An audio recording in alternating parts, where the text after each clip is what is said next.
Hey guys, the Blue Bridge is back. And remember the 25th of November, that's the date our star player is going to return to action.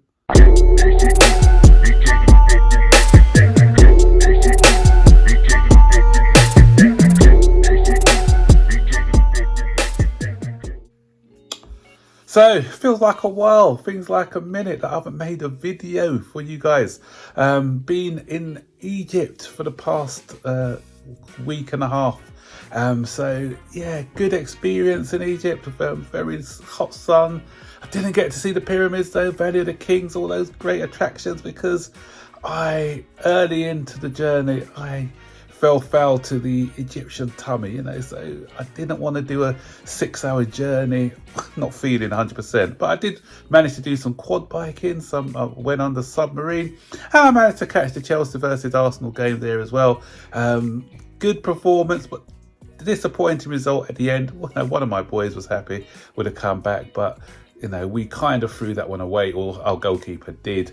But here we are again, another London derby, back-to-back London derbies. So we are here this weekend taking on Brentford.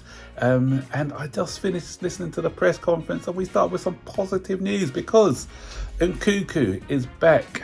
Nkunku is going to be starting the game, not starting the game, he's going to be back on the 25th of November. That's the date that Mauricio Pochettino has given for him to finally make his long-awaited Chelsea debut. Fingers crossed. I'm just hoping that nothing goes wrong in his rehabilitation, similar to what happened with Badiashile Shield, and no setbacks. And at long last, we can be having him back. But boy, do we need him, because that date is penciled in for the Newcastle fixture. So we've got Newcastle, we've got Manchester United to come.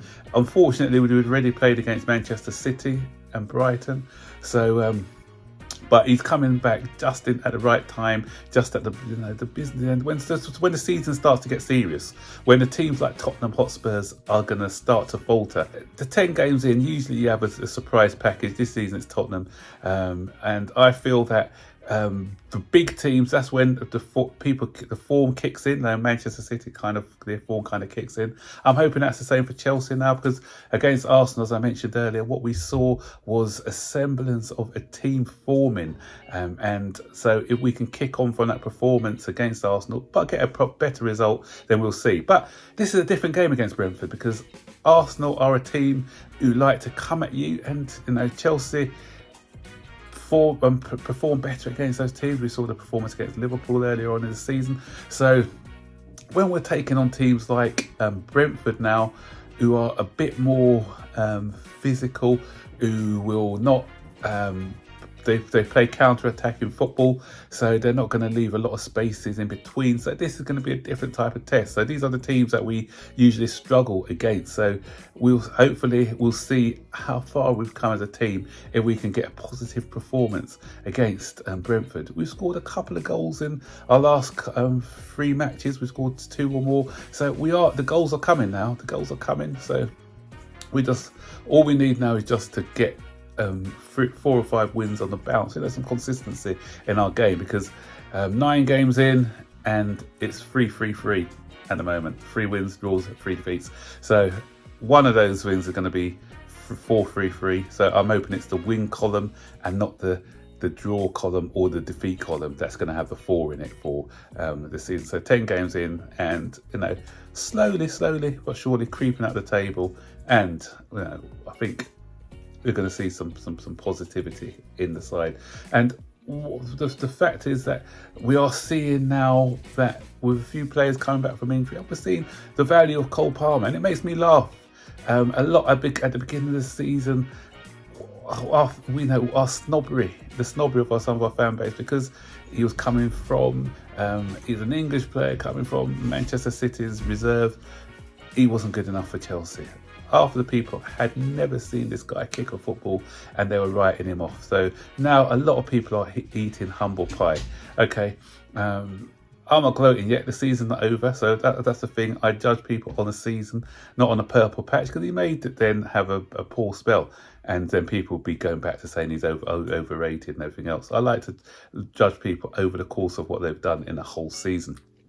But the signs so far with Cole Palmer are good, and I was one of the ones who welcomed his signing. You're seeing another guy who people wanted out, and he's proving the doubters wrong. Conor Gallagher as well. You can see the midfield that he's the midfield trio now, which he's got a great balance about them with him, Caicedo and Enzo Fernandez in there.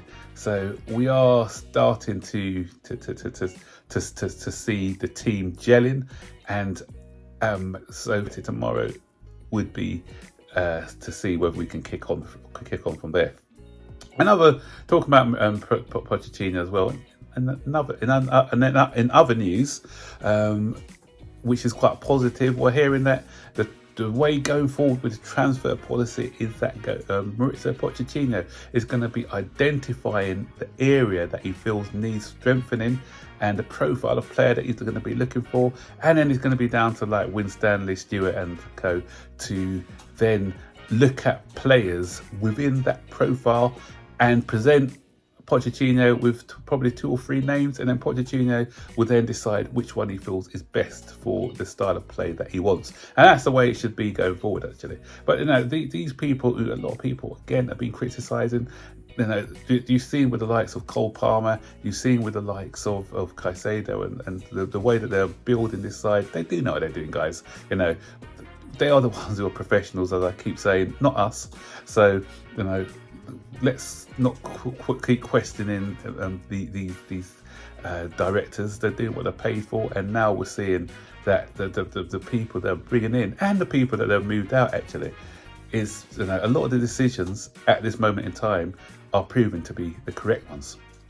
So, and the reason I'm saying about Pochettino having the final say, because he's made some interesting comments as well in his press conference, where he said that they'll probably be looking at attacking options, because I think one guy did mention about the fact that we scored in 2 goals in our last 3 games, and plus with the fact that Nkunku's coming back, do we really need another attacking option? But that is what the profile from reading between the lines that he is looking at, and someone probably is keen to get in, and ties in nicely because we're playing Brentford, and one of the guys that we'll be looking at is Ivan Toney, whose contract runs out at the end of next season, I believe, and obviously he's under that ban, so Chelsea have been looking at him closely. So whether he's somebody who Pochettino wants, Osimhen's another one who's been linked with us, and Martinez, but he's going to be harder to get from Inter Milan. So it'll be interesting to see, as I said, what profile of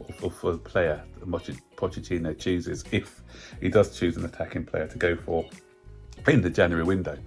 But that's the area I'm a little bit concerned about at the moment, unless obviously if Nkunku can come and add the goals, because we have been scoring goals now, but we still be missing a few. We missed some big chances against Arsenal to kill the game. With a killer striker in this team, I think we can go places. So things are looking up. So guys, what do you think of tomorrow? Are you confident going into the Brentford game, or do you think this is another test against a low block team who we may struggle against? Stick your comments in the section below.